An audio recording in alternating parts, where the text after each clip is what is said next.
देखिए, an incandescent bulb work on the heating effect of electric current. Okay, ये हमें मालूम है कि भैया जो बल्ब है ये, इसमें हम टंगस्टन को यूज़ करेंगे, that is metal. When a current passes through the filament of the bulb it heats the filament at a high temperature which causes the filament to glow. अब देखिए, जैसे जैसे वो हीट होना स्टार्ट होगा वैसे वैसे उसकी ब्राइटनेस बढ़ेगी और उसका रजिस्टेंस वेरी करेगा बिकॉज इट इज़ मेटल। ठीक है, हीट होगा, रजिस्टेंस बढ़ेगा, करंट कम होगा। हमें ग्राफ में दे भी रखा है कि वो 1 एम्पियर से 0.5 एम्पियर हो गया, देन वो कांस्टेंट हो गया, राइट। तो उसने बोला the graph below show the variation in current through bulb immediately after it is switch on. Okay, the current decreases from 1 ampere T is equals to 0, 0.5 ampere T is equals to T1। ठीक है, इसको इसने T0 मान रखा है, इसने इसको T1 मान रखा है, right. Okay, voltage supply is 220 and remain constant. तो V चेंज नहीं है, सिर्फ I चेंज हो रहा है।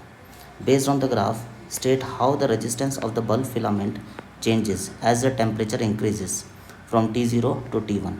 तो चलिए इसका आंसर क्या लिखेंगे, इसके आंसर पे आते हैं। तो आप बोलोगे on increasing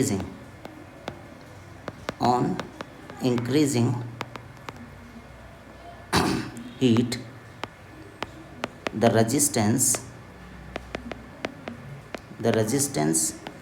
of the filament increases, right, which reduce the current from 1 ampere to 0.5 ampere, right. ठीक है, because as per Ohm's law, Ohm's law क्या कहता है बेटा हमें, ओम्स लॉ कहता है V is equals to I are.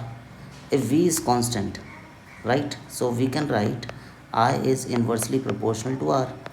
तो अगर आपका रजिस्टेंस इंक्रीज होगा तो क्या होगा, करंट डिक्रीज होगा, राइट। तो ये हो गया। Next second, what is the power consumed by the bulb when it is glowing at its full brightness। अब वो फुल कब ब्राइट होगा, जब वो फुल हीट अप होगा, और फुल हीट अप जब तक वो होगा उसका करंट 0.5 एम्पियर हो गया होगा, राइट। तो अब हमें उसकी पावर निकालनी है। तो पावर कैसे निकालेंगे, आइए। तो P is equals to V I, right. Now what is V, V is 200 and I is 0.5। अगर हम इसको 0.5 को 1/2 लिख लें, इसको कट करें तो इट विल बी 100, राइट। तो 100 what will be the power when it's brightness is full. Got the point, okay, done.